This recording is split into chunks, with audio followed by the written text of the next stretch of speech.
Good morning. I don't think I froze my line last night. Yeah, it's frozen, but not too bad. I don't think I froze enough to break the pump in the box. And I did drain the water heater. And this is kind of brings us to the end of our ability to camp here this time of year. It's going to be 20 tonight.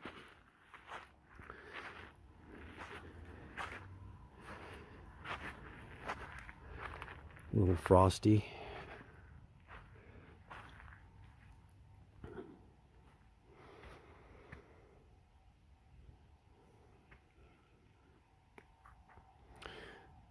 So,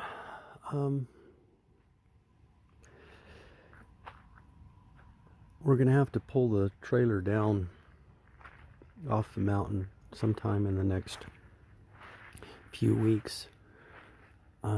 If I decide to leave it here, I'll have to drain the water out of it completely. We're going to pull all of the canned goods out of it and all the food stock because it's going to start getting really cold in the next 3 weeks, and then not even getting above freezing during the day a month from now. So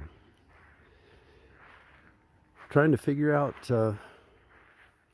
how we want to lay this whole thing out, since our game plan is changing for the good. I was thinking about, rather than putting cinder blocks under here, just putting pier blocks under here, and then using the D-rings for anchor points, and put in my concreted in dead men for frost heave. And then, because what'll happen is the frost will push the building up, and if you've got an electrical conduits going into the building and water going in and going out of the building, then you're going to break pipes from frost heave, so you've got to get it where it doesn't move. So anchoring that building is going to be a bit of a challenge. These are just temporary right now. I need to go to town today and figure out what we're going to do. The only thing that happened, I don't know if I mentioned this before, is when the thing came off the ramps, it slid sideways just a little bit and dropped. One side dropped a few inches off the ground, off the side of the ramp. And when it hit, this brand new lock failed. Now the deadbolt was fine, it works fine. But the lock, I couldn't open the door. I had to beat the lock off with a hammer to get in because all of my tools were inside and there wasn't any way into the building. So I had to beat the doorknob off, and it was one of those cheap, super cheap, indescribably cheap lock sets from Walmart. I'll never do that again. I'll go get a real one today. But somehow when it hit the ground, that lock failed, or it just decided to fail at that point. The parts were so soft inside. Yeah. So the solar arrays only have to come to this building now. And that's going to be really easy to do. And now the well just goes from there to the building. I will use a pitless adapter, but I'm not going very far. And I have to figure out how to get into that building and not use heat tape. That's the plan. Don't know how. But then out of the building, again, not using heat tape, and going up to where the house is, 90 feet away. It actually, the closest part of the house will be about 65 feet away. Not very far. So I'm going to run water and power over there. That's it. It's all it'll be in the ditch is water and power. Whereas before I was going to have the laundry facility in here, and that meant this building had to drain into the septic system. Well, now the house is going to be big enough that the washer and dryer are going to be in the house. So that'll save some, because I was going to have to run a circuit for the well, a circuit for the barn, 3 circuits for the solar, and water. And now I'm just going to take water and one 30 amp circuit. That's it, just a 30 amp circuit to the house.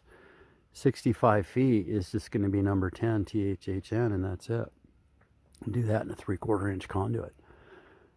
And we don't need bigger than that because we're never going to need more than that in this house. And it won't be much of a distance for the inverter that's in here to power the well. It is a very short distance. And pushing 4,000 watts up to the house 65 feet away on a number 10 wire, that is not an issue either. Yeah, it's coming together. Crisp, beautiful morning. I've heard of strange phenomenons up in the volcanics, but I'm not sure what to do about this one. This one has air coming in from outside and rushing down the pipe. That's a vacuum. So that would pull cold air in. You know, if it's below freezing out here, that cold air is going to rush down that pipe and freeze that water line going all the way down. So I'm not sure what to do about it. Do you run it with a non-venting? Is that how we work it out? But that's very, very strange to me. Not sure what to do about that. So I put a call into the well driller to see. I don't know. I know when they drill some wells in this area miles away on the side of a rock outcropping, a volcanic rock outcropping, like the side of that mountain right there, wind hits it and it'll actually blow air up your well pipe. This one's going down, so it's the wind blowing somewhere is causing a vacuum in that strata. So I imagine it'll be fine. It shouldn't affect where the water is. It just would freeze the pipe, right? So I'd have to stop airflow from going in. Crazy, huh?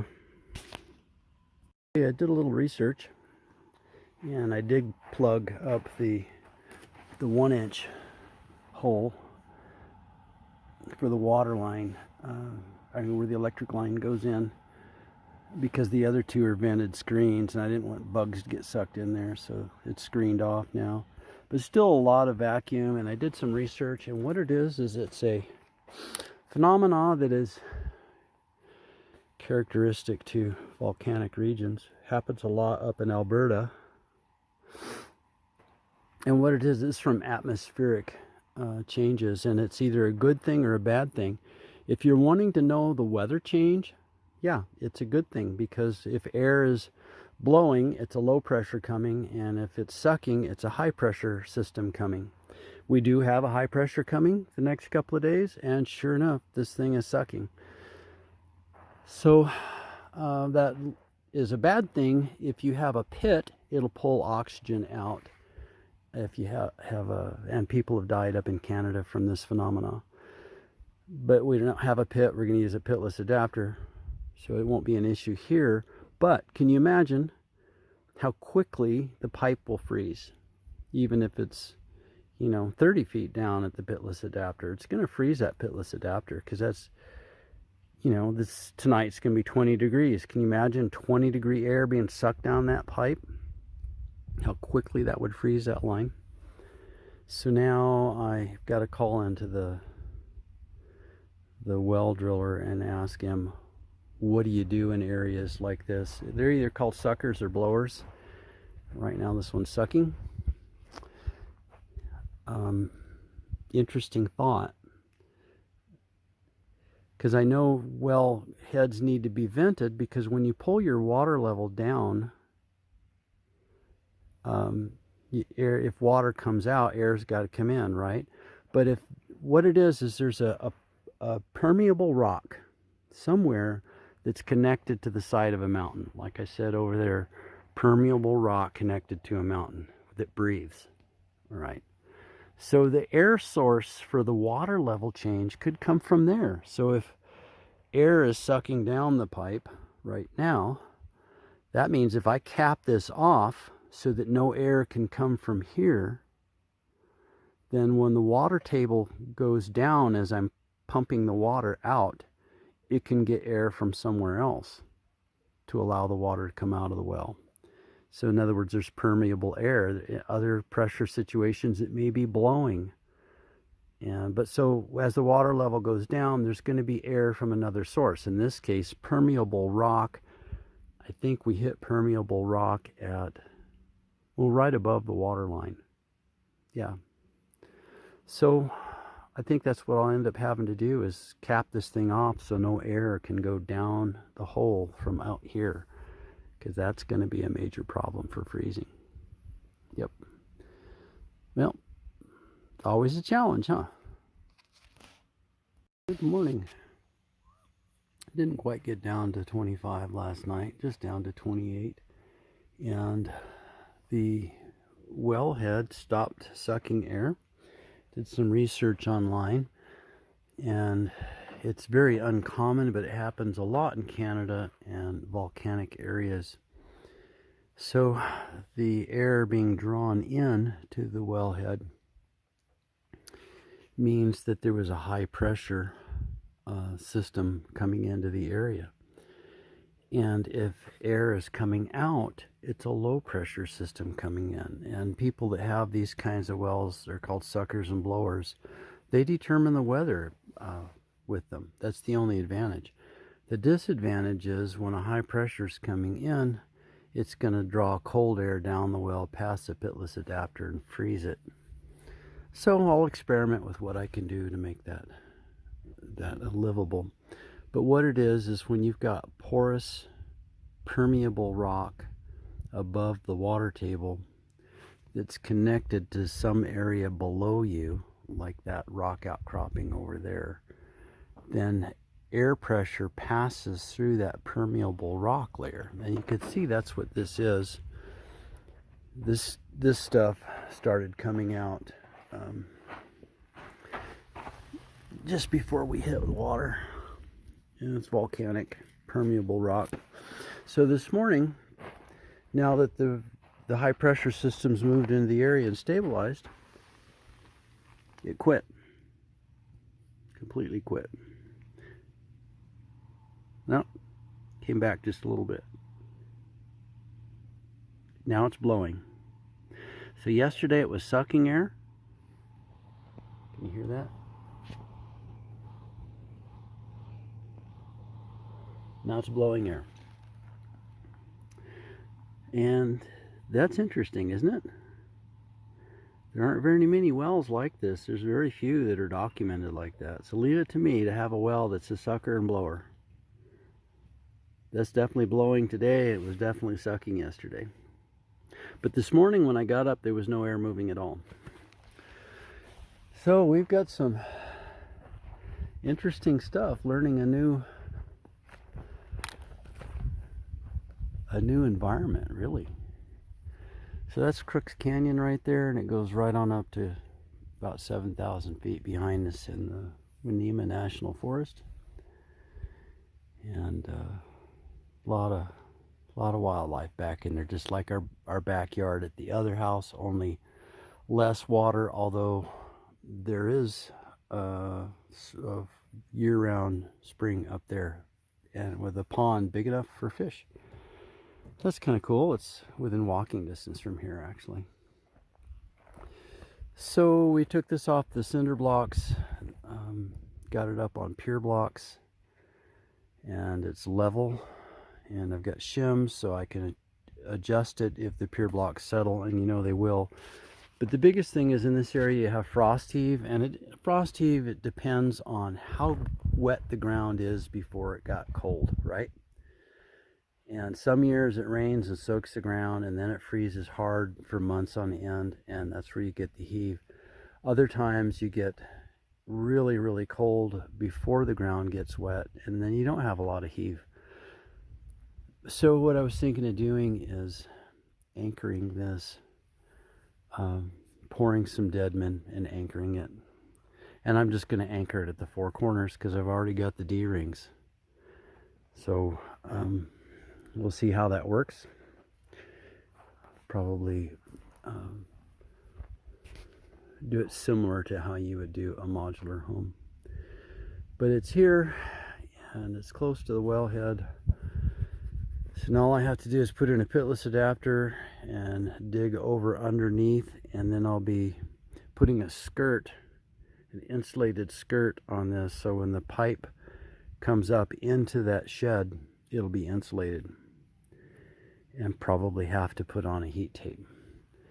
And then the pipe that goes out towards the house, which is just right there, is where the house is going to go. Yeah, super insulated, and I don't know, not sure how, you know, I don't know the sun. I know there's way more sun here than we have over at the other homestead,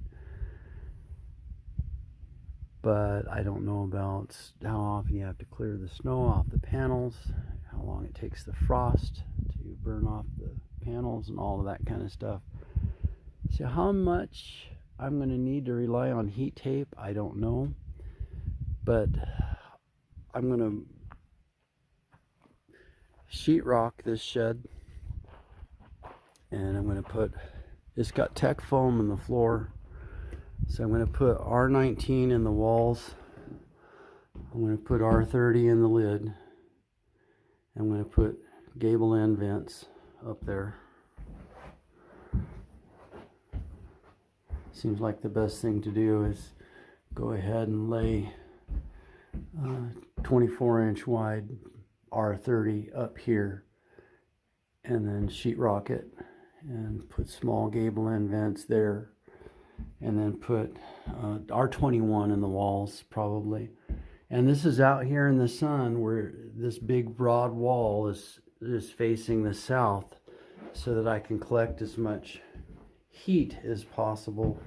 And may even, Carol suggested, why not put in a solar collector. I know Roy Amberg Renewable Energy has those in Minnesota, and they work great for him. So I could put a solar collector on the side of this or on the roof of this. The side would be better because then it wouldn't be covered by snow, and it's got all day long facing the south, and that could help. And of course, you don't have to have fans, they can run passively. So I'll have to come up with some ideas on how to do that, because it'd be nice to not have to heat this shed. It's going to have the pressure tank in it and the batteries, and you don't want either one of those to freeze. The batteries have their own climate control, but it's a 50-watt element that heats the glycol. And it'd be, you know, you don't want 50 watts running all the time if you don't have to. So I need to do something. Definitely don't want to freeze your batteries when you're trying to charge them. They're toast. And you don't want to break pipes and freeze your water lines either. The advantage of, I know I'm rambling on, I'm trying to catch everybody up. The advantage of this being here now is the modular that we're putting in up here has a laundry facility in it. So I don't need this to drain into the septic tank anymore. So now all I'm running to the house is water and power. And do that in one conduit and one water pipe. And then coming to this shed is the underground from solar, and the solar arrays are right here. I mean, they're all 3 arrays are going to be a ground mount right here. So I'm only underground maybe 30 feet. And so it'll just be one massive array, ground mount array. The bottom of the panels will be 3 feet off the ground because usually the snow is under 40 inches. So it wouldn't be a big, and then it shrinks really fast because it's super, super dry snow. And then when the sun hits it, it shrinks. Let's see, back in 82, we had 4 feet of snow packed base, and then we've got 9 feet. in 3 days, and it was powder. And when the sun shrunk it, it shrunk by 50% in a couple of days. Yep. And then the crazy thing is 3 weeks later, it snowed another 9 feet. So yeah, we were digging that ski area out for a month. But powdery snow shrinks really fast when sun hits it because there's just not much water in it. So even if I have the solar panels 3 feet, the bottom of the panel is 3 feet off the ground, and let's say there's more snow than that and it sloughs off the panels and kind of blocks the bottom, it would be really easy to walk over and clean the bottoms off. So then out here, this is the all horse pasture from about where I'm standing on going this way over the fence line.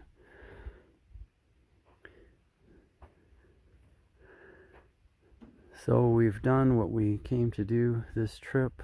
The trailer handled the weight no problem, and once I got used to how it was handling on the highway, if you have experience with it, when you sense some fishtailing take place, the bottom line is if you overreact, you're going to be in the ditch. And it wasn't radical fishtailing. In fact, I don't think the person behind me could even see what I was dealing with, but it would develop at about 55 and it would go away at 57. So you know what speed I drove. Yep. So the next shed is going to be much lighter. And then the shed after that is the 37-foot long tiny house. And it will be built just like this, 8 feet wide, 37 feet long, with no slide outs. That's going to be an interesting, definitely going to be an interesting looking tiny house, huh? And we may have to haul it without the roof on it. In fact, we may have to put the trusses on it here because it's going to be so tall. This one was 13 feet on this trailer, and the trailer that we're building the tiny house on is a little higher than this one. So anyhow, that's what's going on. Hope everybody's doing well, and we're going to head back down the mountain, I think, tomorrow. Got to swing by the county and get the snow load charts for our area, make sure 30 pounds per square foot will do in this area at this elevation. I know when you go that way, let's see, that's Saddleback, and if you go up towards Lapine, giving myself away where I'm at now, but if you go up towards Lapine, closer to Crater Lake National Monument, they want 40 pounds per square foot, but I think we're 30, so I have to confirm that. That's something we're going to have to know. All right, hope everybody's doing well. Have a blessed day. That's so funny because yesterday it was just sucking air all day. And this morning it stopped, and right now it's really blowing.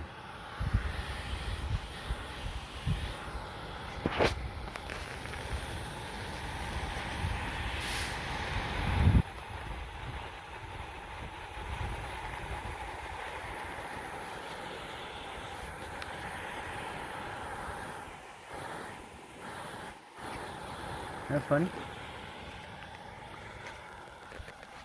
It's so funny. Well, I was told the volcanics are different. Yep. Interesting.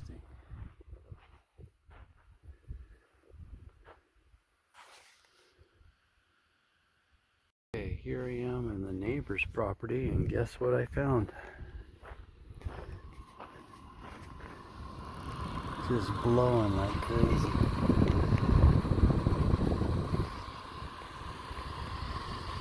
Wow. Crazy?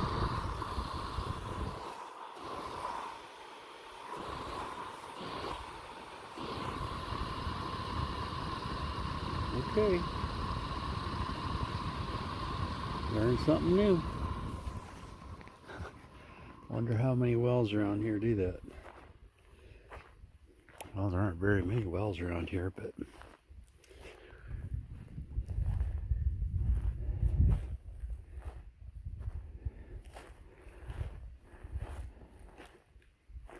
compared to how many lots are here. I mean,